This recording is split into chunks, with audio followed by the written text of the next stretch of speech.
Welcome to the final installment of On Desolate Heights. This is the epilogue, so if you've not yet read the other chapters or read them in order, be sure to click on the links below to make sure you're reading all the chapters in order.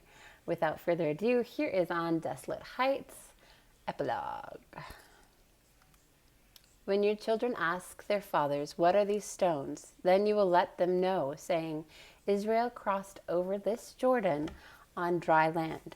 For the Lord your God dried up the waters of the Jordan before you until you had crossed over, that all the peoples of the earth may know the hand of the Lord, that it is mighty, that you may fear the Lord your God forever." Joshua 4:21b through 24. How about this one? Itay rubbed his fingers over the edges of a stone unsmoothed by the river. "No, it's a bit small." Master Jebediah bent over a large rock, more boulder than rock. "This one should serve Joshua's purposes. Bring the donkey over." Itay maneuvered the donkey, backing the stretcher to the boulder. Bracing his back against the rock, he joined Master Jebediah's effort, pushing with his legs. Master Jebediah strained with his shoulder, and the boulder loosened. Almost there. With another thrust, the boulder shifted onto the stretcher. Itay leaned on the boulder and shook the dry sand from his sandals. Pride swelled in his chest as he glanced back to the eastern bank of the river Jordan. Their task had to be completed before any of the congregation of Israel could pass over, or rather pass through. The water which had swelled over the banks moments before now piled high to the north and to the south, forming a wide path to Canaan and casting blue shadows with strange patterns of light on the riverbed.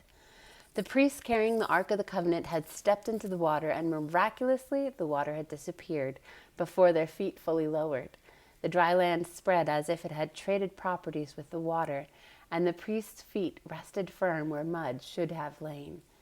Master Jebediah patted Itay's shoulder. "Take this to Joshua, but don't draw close to the ark." "Yes, master." Itay hopped, and the donkey strained forward, pulling with valiant strength, her head nodding. Joshua, Israel's new leader, summoned Itay close. "Stop here." Itay obeyed with a curious glance toward the covered ark.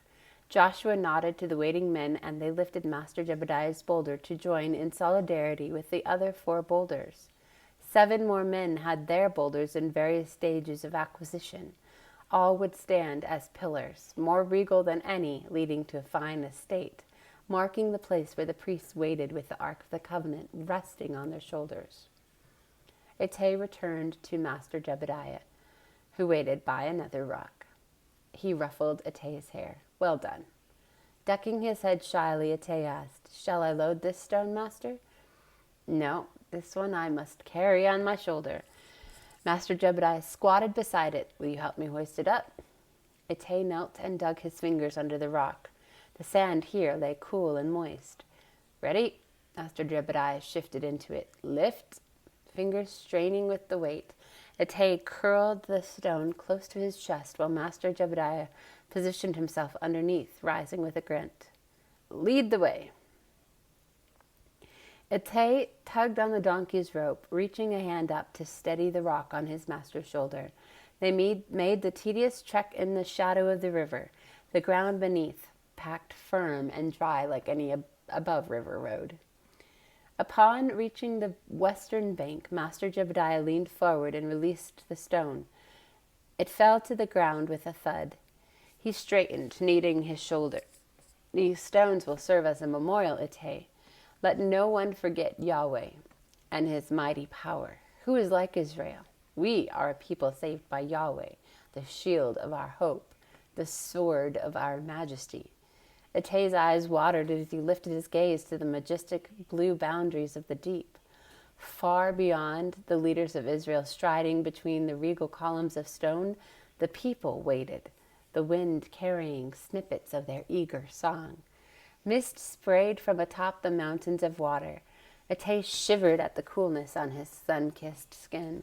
From the heights of the river to the depths of the narrow canyon, Yahweh alone was God. If Yahweh could call out to a slave boy on desolate heights and speak to him from the mouth of a donkey, nothing could pull away his devotion or service. Itay threw back his head and laughed, joining the donkey as she brayed long and loud to anyone who would listen to their song of thanksgiving. Thanks so much for tuning in. I hope you enjoyed on Desolate Heights, and I'll see you around.